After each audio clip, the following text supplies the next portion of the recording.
All right, all right. We are here. Welcome, everybody.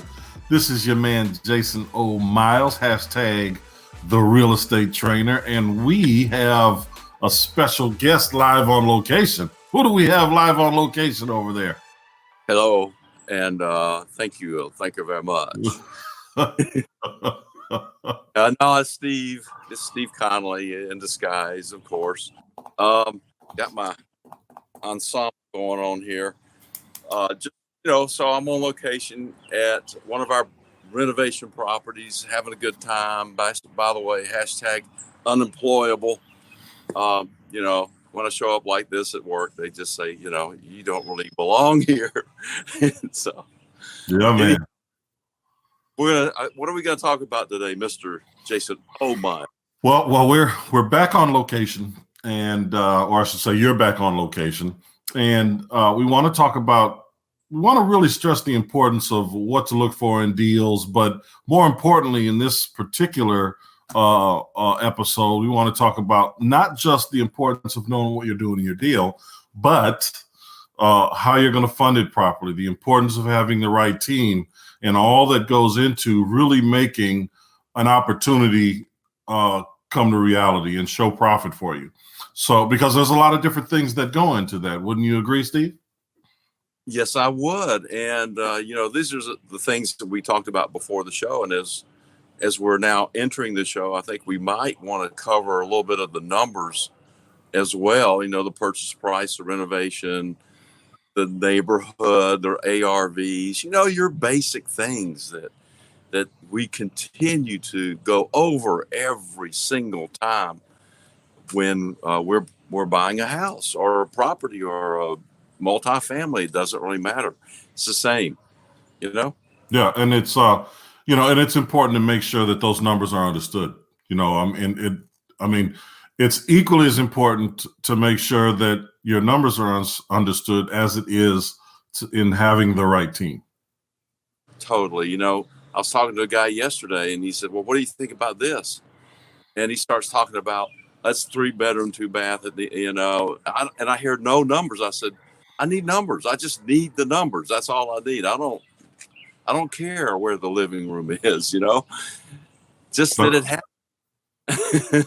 That's right. That's right. Because hey, listen, a lot of people will call us and they'll give us addresses. I mean, we deal with a lot of different kind of people, a lot of characters, I'll say. And we'll have people that'll just call us sometimes, you guys, or send us emails and follow up on those emails and say, "Hey, did you get that property I sent you?" Okay, well, yeah, I got the property on 123 Main Street. I mean, your numbers are way off. We're familiar with the neighborhood. Why are you asking for so much money? And we know generally we're going to know the area. If we know the square footage, we're going to know what kind of renovation is going to need to go into that property so that we can sell it for whatever the market's going to bear. And again, a lot of times, we'll have people sending us properties. It might be a 900 square foot house in an area and they're telling us the ARV is 300,000 in an area where we know the ARV is probably going to be more in line with about 250 or 240 at a 14 or 1500 square foot range. They're telling us it needs 30,000 in renovation, and we're looking at it, and it's a cinder block house with no siding on it. That's too small. I mean, it's just crazy some of the things these folks will tell you because they're not looking at they're looking at what could be in the neighborhood, not for what it actually is. And those are things that you really have to pay a lot of attention to, especially if you're new at this. Because if you just look at the comps they send you, I mean, you're not thinking of all of the things that go into it. Square footage, siding, amenities, the size of the lot, what kind of street it's on. You might not be looking at all those things because all of that truly does come into account. You have to take it all into account. It does. And really, there aren't a whole lot of numbers that you and I need to know. We need to know the address of the property, so that we can do some verifications on the ARV and what's going on in the neighborhood. And, in the Atlanta area, we'll know, pretty much what we're looking at. So we need to know the ARV. We need to know what the person that's bringing us the property thinks the renovation might be, we're going to know what it's going to be probably. Pictures are certainly nice. And what's the price? What is the asking price? That's kind of critical. If it's an ARV that we see as 250 and they want 240 for it and it's 20,000, I don't need to spend a lot of time doing my math on that property. I can go on to something else, right? How about you? That's exactly right. I mean, a lot of the stuff we look at, it makes absolutely no sense to make offers. I mean, well, we make all kind of offers, but it doesn't make any sense for us to list or market, because we do a lot of co-marketing with the investors that we trust, that we know are bringing good deals to the table. And we have a very specific way in which we do that. So if 9 times out of 10, we're selling properties that we actually own or have under contract, the other 10% of the time, we're dealing with a very small group of wholesalers that truly know what they're doing and are giving us good, or they have come to us in advance and said, hey, here's a deal that I'm looking at. What do you think? Tell us what you think. We get a lot of that from folks as well, because when we put our deals out, for anyone that looks at Will Sell, gets emails from Will Sell, our sheets are pretty thorough. There's an asking price, a renovation price, a budget for the renovation, right? Yeah. So a lot of times we have a line item budget in there, and the comps in the area, that are going to be, significant to that. And we tell people, look, you're going to have to add square footage to this if you want to get this price or this value, and then everybody, Steve, I think it's important for people to know too, especially if they're wholesaling and you're looking at these renovations, that there's a different budget if you want to be a renter than you would a fix and flipper, because you might look at that same 900 square foot, 2-bedroom, 1-bathroom house and say, oh, I can get $600 a month out of this thing, or whatever the number, $700 a month. And they'll do the bare bones renovation just because they're going to rent that thing out. Yes, sir. There's definitely at least 2 different categories of renovation. There's kind of like the handyman renovation budget as well, which we, on a little house, we just did a little handyman. We were going to sell it. We just didn't spend that much money on it. We left the kitchen like it was. It was older stuff. It was functional. It worked. The property had other attributes to it that made it very saleable. So boom, we sold it really quick. So there's just way more than one way to skin this real estate cat, if you will. That's exactly right.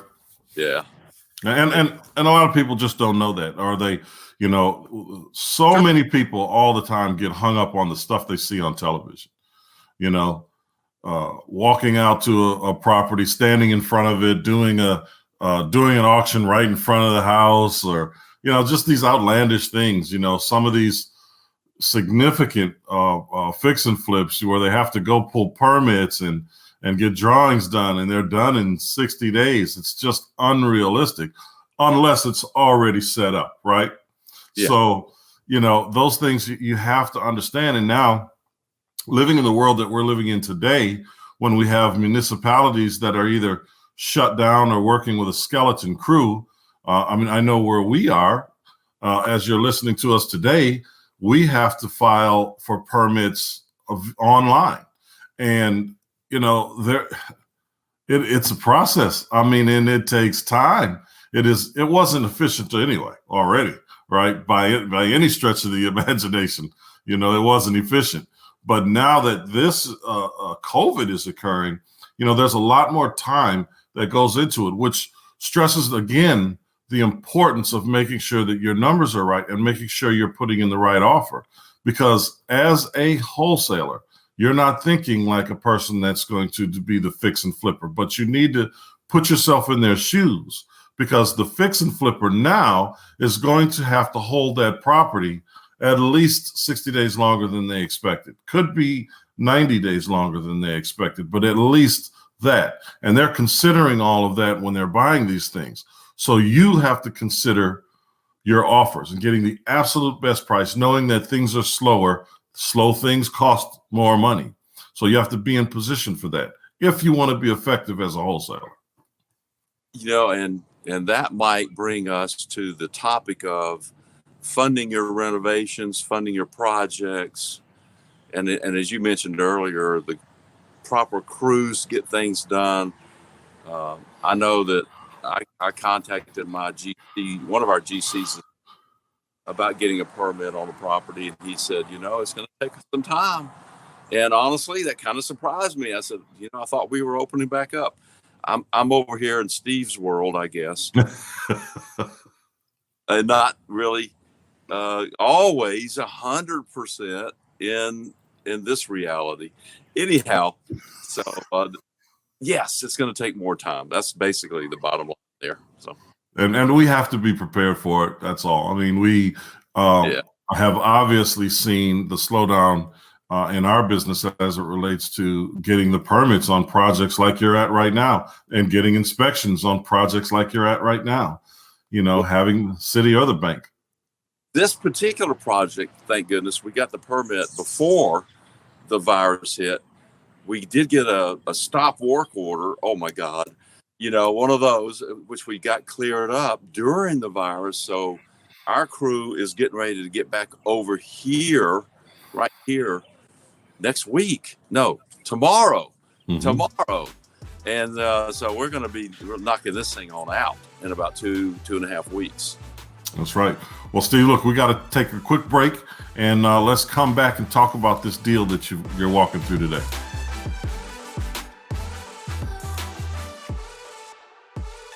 We'll buy your house. Click 833willbuy.com. That's 833WELLBUY.com. Or call 833-WILL-BUY. Se habla español. Llámanos. Call us today.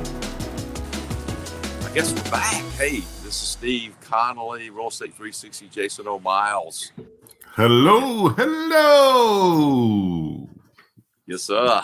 Hey, we're at this property in Southeast Atlanta. And this is one of our projects that's taken us a little bit of time to get to this point. And we're really kind of at the tail end of this. Although when we walk through here in a minute, you're going to say, what do you mean? It looks like a lot of work to be done in here. Well, we've done most of the hard work already. This last little bit for us is like 2.5 weeks to finish up. But we were talking also earlier about the neighborhood and the address and the numbers and all that. And let me talk a little bit about that. I'm going to do a quick swing around here. Just going to do a 360 pan, and it's out so you can see the neighborhood. There's the house across the street. Nice little brick ranch. The neighborhood has improved considerably since we bought this house. There's been a number of renovations. I'm going to swing right back here. Well, whatever. Anyway, so that one went on the market. It's looks like it's sold. This is about a $200,000 neighborhood. Okay. And pretty basic. And also the houses are not that big, around 1,000 square feet, 950 to 1050, 1,100, so forth. So as long as you're keeping your renovation within those walls, it's just not that difficult. You're not doing new drawings. You're not changing too much stuff around, and you're not spending a lot of money on your renovation because you've got your 4-wall structure. You've got your kitchen, bathrooms, and bedrooms, and that's pretty much it. So we bought this property here for $35,000. Now, that sounds like a great number, and it was, but oh my gosh, you should have seen it before we got a hold of it. It had a huge hole in the roof that had been there, I would guesstimate for at least 5 years, probably more like 10, because of course, rain had come in and there was issues with structural and the whole works. So, 35, and we have like a $50,000 or $60,000 reno budget on this, and of course, always issues, a little bit more in the structural than we had anticipated, but not that bad. And so we're going to be in this for 100 or so altogether, and put it on the market for in the high, 100s, like 189, somewhere in there. Pay a realtor, and we'll probably net around 50 or 60 on this. How's that sound?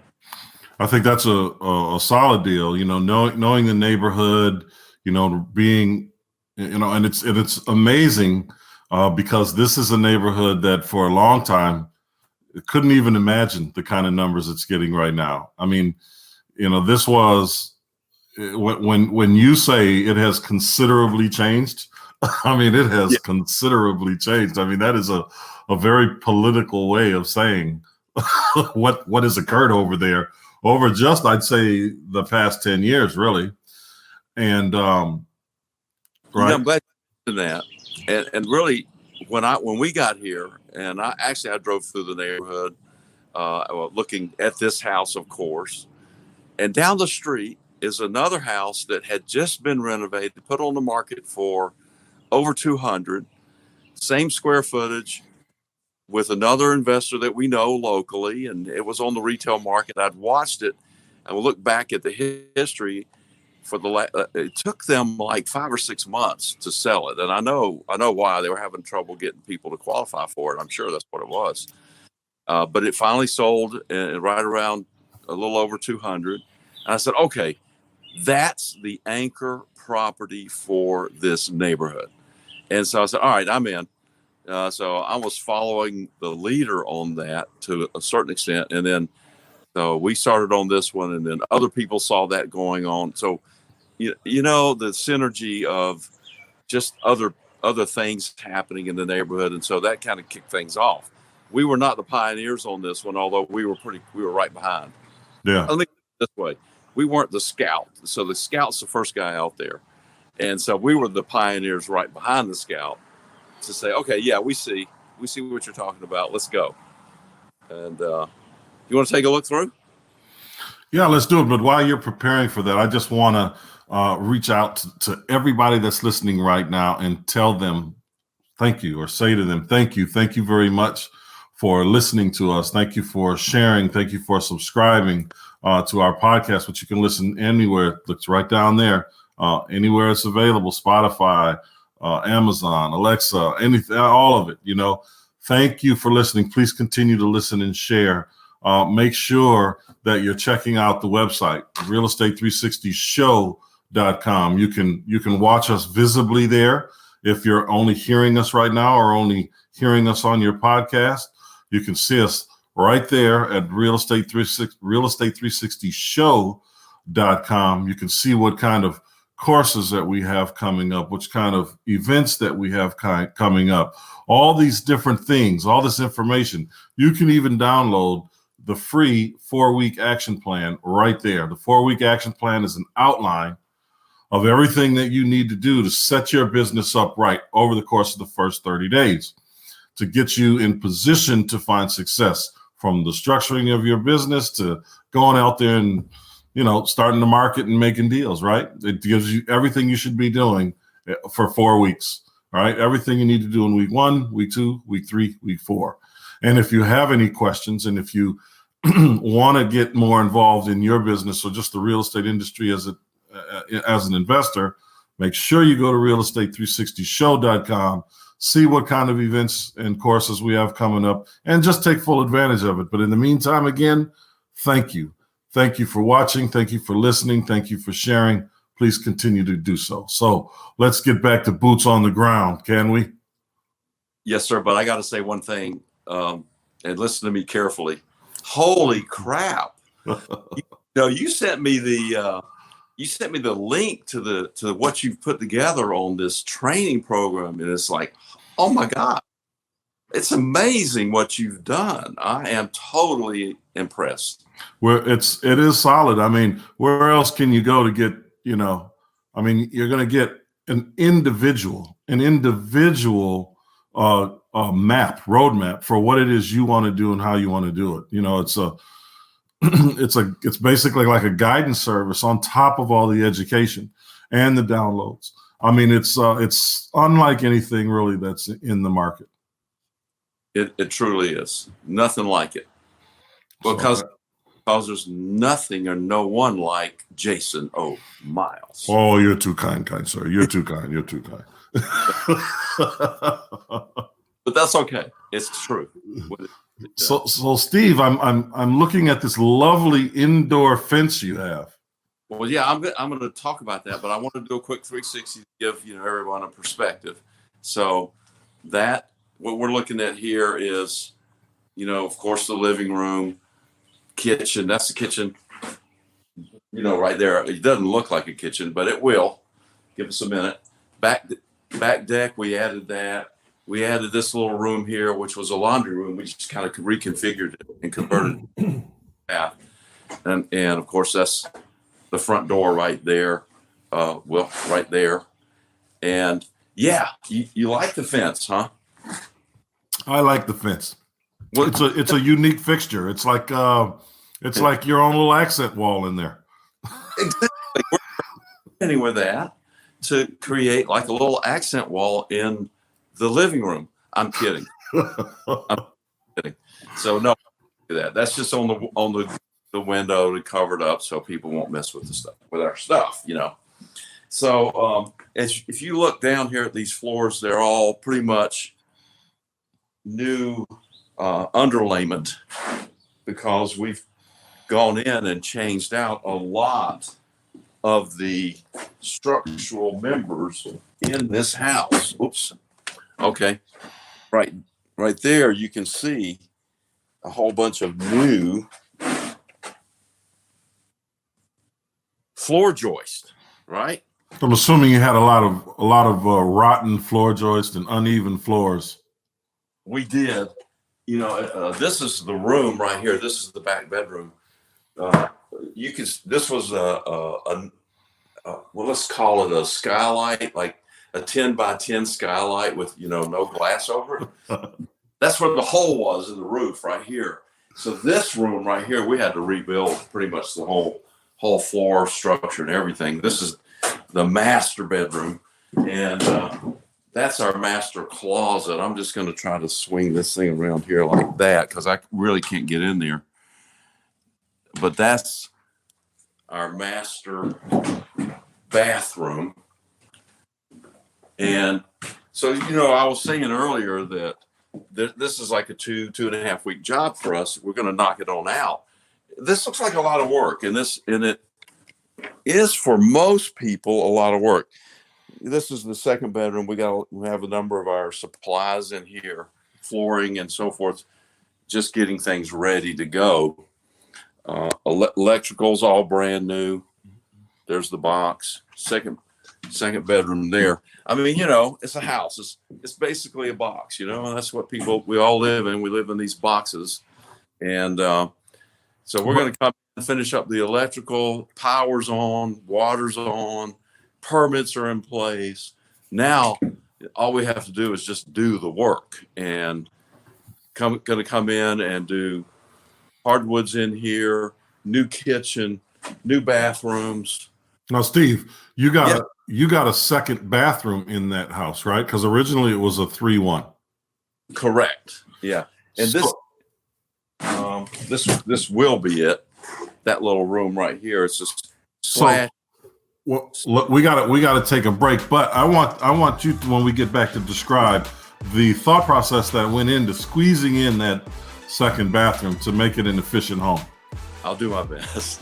All right, right after the break, man.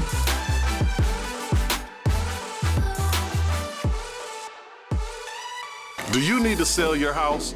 Well, our company will buy your house. We make the process very fast, very easy, and it's all cash. All you have to do is give us a call today. We'll Buy Your House. Click 833willbuy.com. That's 833WELLBUY.com. Or call 833-WILL-BUY. Se habla español, llámanos, call us today. All right, and we are back with boots on the ground, Steve Conley. And Steve, I remember walking this house in the very, very beginning when you first got it, and we were looking at it and saying, okay, we're not adding square footage to this. It's only 1,000 square feet because we don't need to add square footage to it to get the value, especially where you made the deal at in terms of the price in which you got it for and the cost of the reno. We didn't need to add the square footage based on what we were seeing in that market, but you had to squeeze in a second bathroom. It was important. It was imperative even that a third bathroom got put in. How did you navigate your way through that? Second bathroom. No, excuse me, the second bathroom. How did you navigate your way? How did you say, okay, and I know there was another mind involved in that process, but it had to go somewhere. It ended up being like three of us, discussing it. And what we had here originally was right here on this wall was a hallway that ran out to the side of this house where the driveway is. And then people would come in, and then right here in this area was the laundry room. It didn't take up this much room.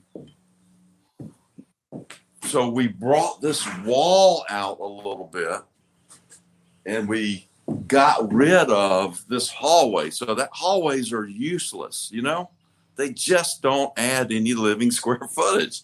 So we got rid of the hallway. We closed off that doorway over there. We moved the door to the back of the house, built this nice deck, which makes a lot more sense, so you can get out there and enjoy the deck right off of the kitchen. Now, it's not exactly the best thing to have a bathroom right next to your kitchen. But we just, in 1,000 square feet, you just have limited options. So we made the decision to put that there. Now, this was a laundry room, so our plumbing and all was pretty much there. Okay, but so now what do we do about a laundry room?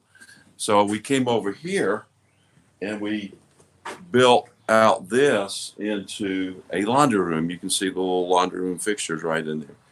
So now our laundry room is in the hall, which is, a lot of people see that. That's pretty standard. It's not unusual. So we're not going to surprise anybody with that extra kind of a feature, if you will. So that was that process right there.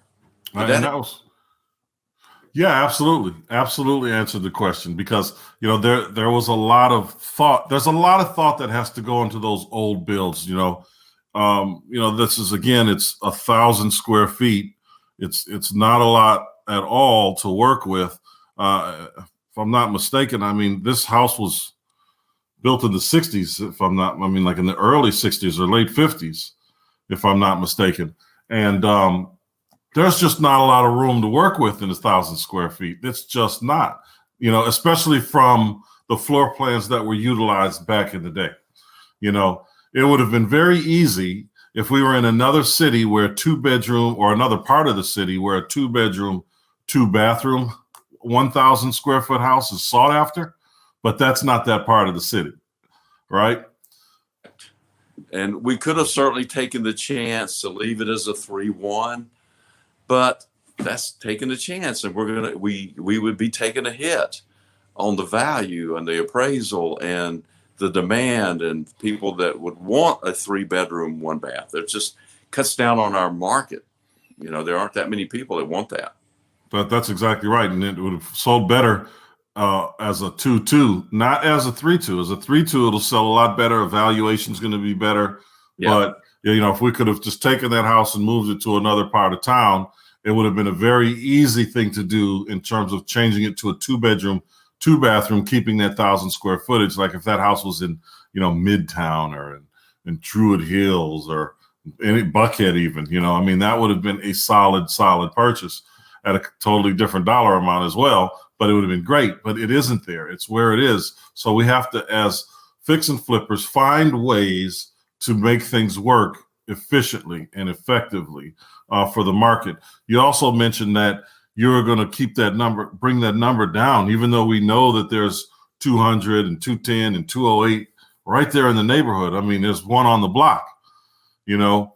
But you'd mentioned, hey, we're gonna come in at 189 or so, which is lower than those other sales, but this one has a little less square footage than some of those, and it's going to be priced to sell.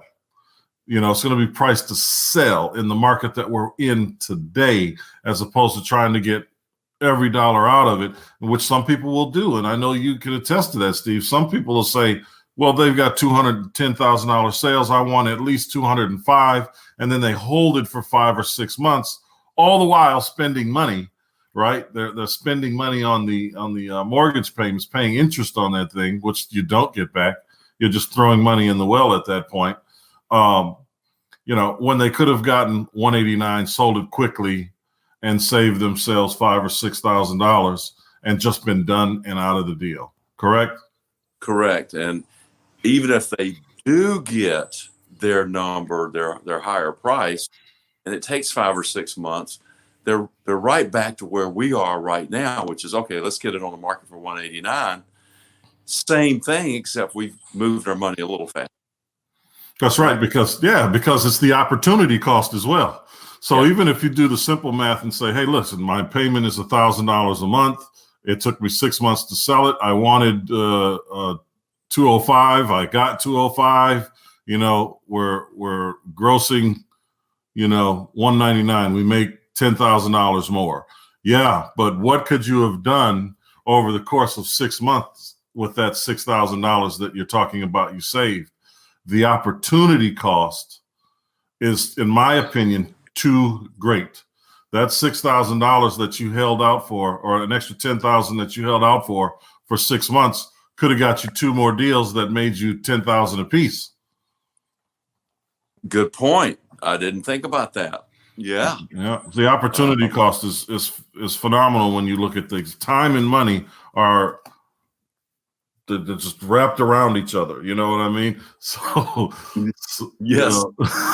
So I mean, it would be a totally different scenario if there were an extra $30,000 or $40,000 on the table. Completely different way to look at it, but it isn't. It's a little bit of money. I mean, Steve and I share a philosophy. Hey, let's turn and burn. And that way we can get more things done, in the wholesale and the fix and flip market. Now, when we're fixing and flipping, we definitely want to be competitive in the market. We don't want to undercut the other guys. No, heck no. We still want to maximize profit. We don't want to give anything away, but at the same time, we don't want to sit on it either. That's exactly right. And coming in at we're not trying to hatch. We're just trying to lay them and go. That's right. And coming in at 189, that's not a bad price for the market. Nobody's mad at that number. I mean, it is priced to sell in the market that we're at. Now, having said that, when it comes to actually putting this house on the market, we're going to go in and start looking at what has sold, doing our research, see what was really recent, like in the last 2 weeks, 3 weeks, which is from where I'm standing right now, will be in the next 2 to 3 weeks.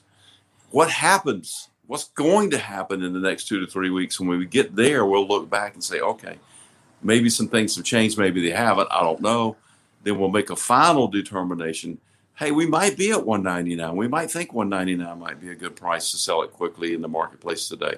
It might be 185. I don't know. Mm-hmm. So we'll find out. Yeah, because those things kind of move around a lot. They move around a lot. And another thing that I find with the way that we do deals is I find it very interesting how we structure these things financially, because we'll have different things that happen, during the course of our acquisition or during our holding time or during our rental time. And, we're not like a lot of other investors in that if we need something, we're going to ask for it. We're going to reach out. And I think that's vitally important to understand, because this kind of goes where we were talking about in the first segment in terms of, not just having the money, but having the right team. And that team very often isn't just our contractors. Our contractors, our subs, all those folks are important, but it's also our agents, our financial sources, especially if it's private money, like truly private money, not the lender that says they're a private money source. They may raise money privately, but you're getting a hard money loan, which is completely different than raising private money. And I don't think a lot of people understand what the difference between the two is either. I think you're right about that. And the difference is huge. There's a middleman in there called the hard money lender, who really has a fiduciary relationship with the private lender. And he's there for two reasons. One, to has money that lady's money, and to add a fee on for himself. So he's there to make money and to protect that money. And that just kind of brings me into a thought of when we're wholesaling stuff. If there is a hard money lender involved, then you and I are looking at like, okay, there's another set of eyes on this. Is this going to be a cash deal, or is it going to be private money, or is it going to be hard money? If it's hard money, I usually step back a minute, because I'm thinking, okay, then the buyer on this deal is no longer in control. The hard money guy is going to be stepping in, and he's going to take control of that transaction, right? Every time. And it's a very important distinction for people to understand, what hard money is and what private money is, and how not to get caught up in the trap. Because you hear these trigger words when you're on social media, or when you're reading whatever it is you're reading. These trigger words are, private money, private money, private money. You truly have to know what private money is and how it differs from hard money. Okay, cash is cash, like Steve said, right? It's private money, hard money, and the cash deal. A cash deal is you sending a wire straight to the attorney and being done with it. How is that any different than private money? Well, there's a slight difference, right? There's a slight difference. And I can tell you this, after this break, Steve, let's give them a breakdown on the difference between hard money and private money, and how important it is to have some of that on your team. And I've got an example on the multi-unit that we did last year that's a perfect example of that. Absolutely. Let's do it after the break.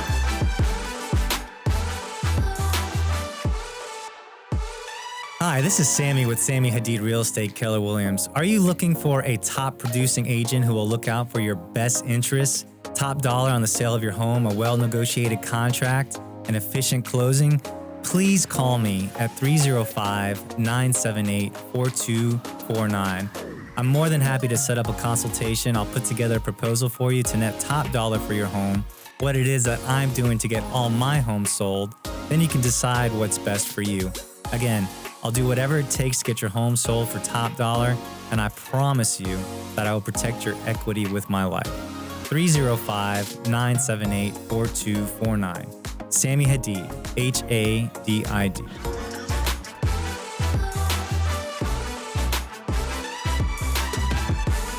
And we are back.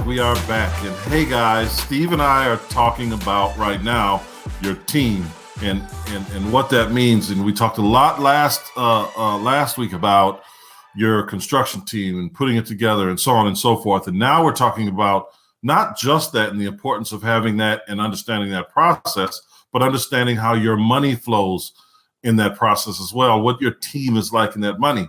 More importantly, as we were having this discussion, I think that it's really important to understand the difference between hard money and private money. And I'm just going to give you a very brief example or definition.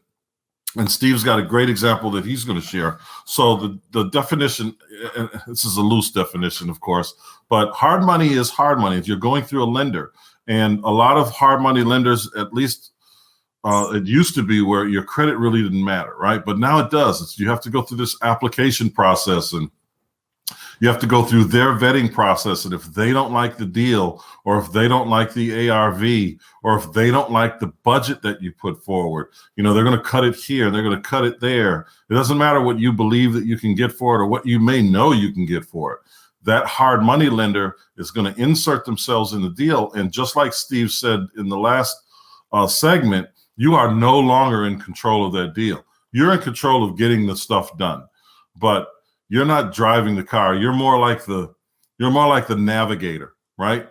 And the hard money lender is driving the car. So you're just getting a loan that you're paying a lot of money for, and you've got to go through a lot of scrutiny to get that deal done. Now, private money is you raising money from private individuals, and you're saying, okay, would you, and again, you may be paying 10, 11, 12% a year for that money. But guess what? You don't have someone's thumb on the back of your neck telling you what is a good deal and what isn't a good deal. It's you. So once you've made a deal with a person or a group of people to borrow money for them at some annual interest rate, paid out either monthly or quarterly or semi-annually, whatever it is you agree on, now you have the flexibility to simply stroke a check and get a deal done.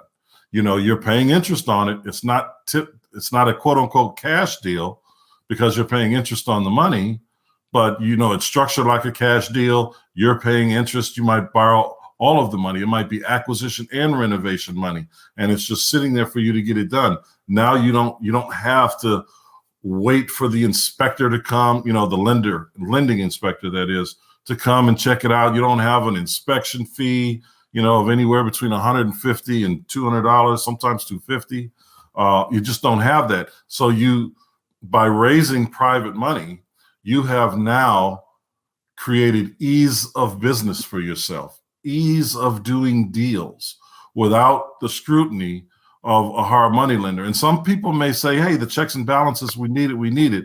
But if you're good at what you do and your team, your actual success team is helping you to know, here's what it's going to cost to renovate. Here's what the real ARV is. Here's what you should be buying it for, because you'll know your numbers. You don't have to second guess yourself because you've got a team in place to help you verify, cross-check, double, triple verify. You have a deal before you pull the trigger with your private money. And that saves you thousands of dollars in points per deal per year. It saves you thousands of dollars in interest because you don't have to wait. If you've got 5 draws, it could take you 3 to 4 days per draw to get the inspector out, have them look at it, put in all the stuff, get you your check back. It could be 2 weeks right there. And whatever you would have paid in interest on a real hard money loan, that money's gone. If you're paying $1,200 a month or whatever it is, it took 2 weeks. Over the course of that, it cost you $600 that just came off your profit. It doesn't sound like much, but if you're doing, 5, 10, 15 deals a year, that's $6,000 to $9,000 a year in profit that you're throwing away. And that's if you're running efficiently. Okay. That's if you're efficient. And that's if COVID-19 hanging around out there and other issues that show up. And there are always other issues. This is planet Earth, there's some up your toe on. You're 100% correct. And that is the difference. That's the difference between hard money and private money. So it's important for you to know it. So when you talk to a lender or when you're being courted by a lender that says, hey, we're private money, we're just private. Okay, you're just going to give me some money. I don't have any points. We're just going to do this the way because that's what they are. They're private money lenders. They're saying that because they're raising private money, but they're still hard money lenders. They're raising it the same way we would teach you how to raise it, but they're charging you a premium to do it. You just gave a $5,000 real estate training course in less than 10 minutes. So, and that's what you can expect on the Real Estate 360 and all the training that we do. But there are other things to consider when you're looking at transactions. And thank you, by the way, for all that. Yes. last year we came across a small apartment building. It was like, oh yeah, let's do this one. Absolutely. Wrote a contract on it. And so we were just going to wholesale it off really quickly. Now then, from a wholesaler's point of view, do we care that much about private money and hard money and cash and that sort of thing? Well, not from our perspective, because we're not borrowing it, but we definitely do care from who's going to be buying this property from us, right?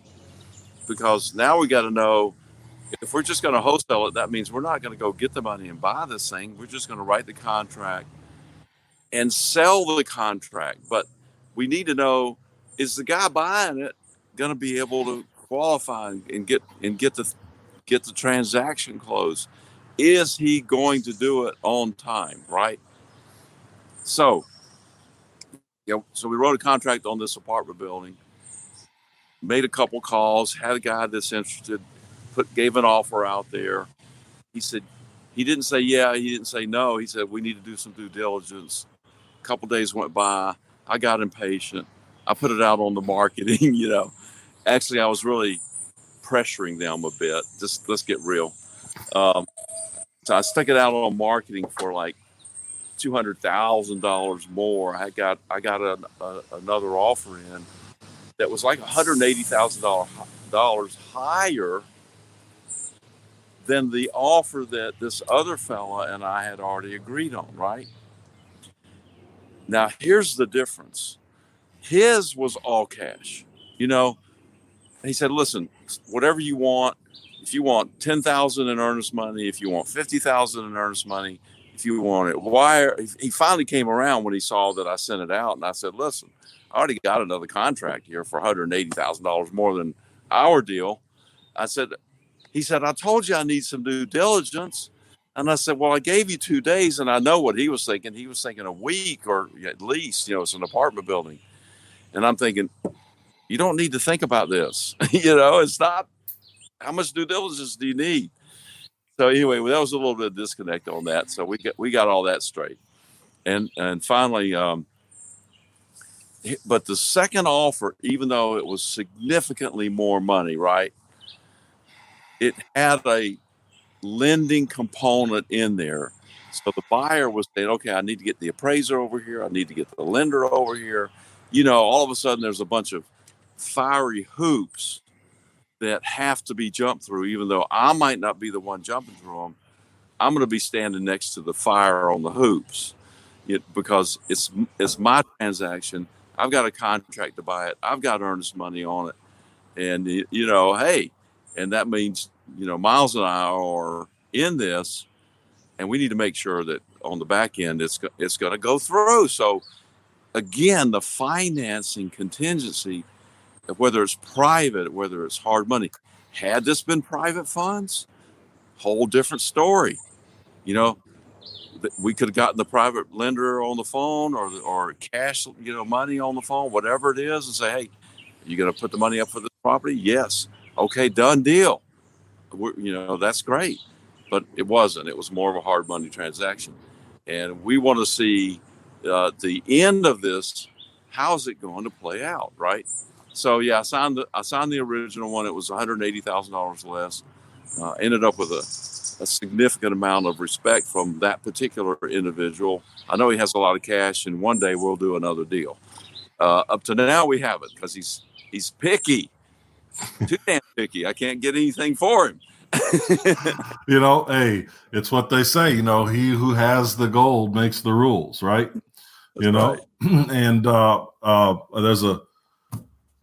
there's a great saying, man. I can't pull it out right now, but money is never harsh or rash when it comes in. Money is always patient.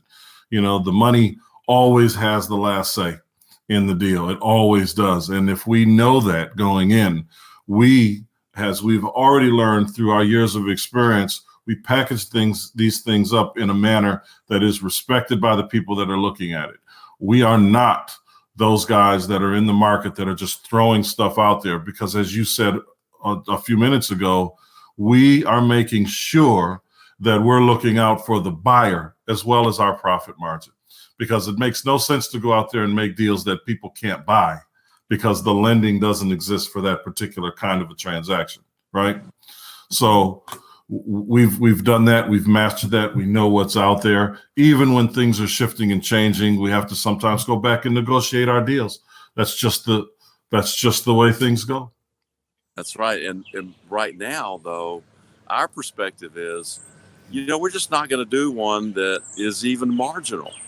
We want the absolute, no question, this is a great deal property. Yeah. Why bother? We just don't need it, right? Yeah. We're just looking for the fat pigs right now. That's right. We'll leave the skinny ones there for next season.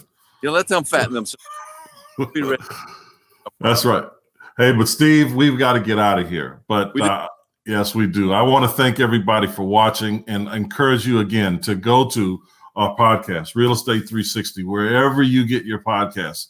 Subscribe, share, send Steve a message. Tell him how much you enjoy his walkthroughs. And watch it. Go to the website, realestate360show.com. This is your man, Jason Myles, signing off. Steve? Yeah.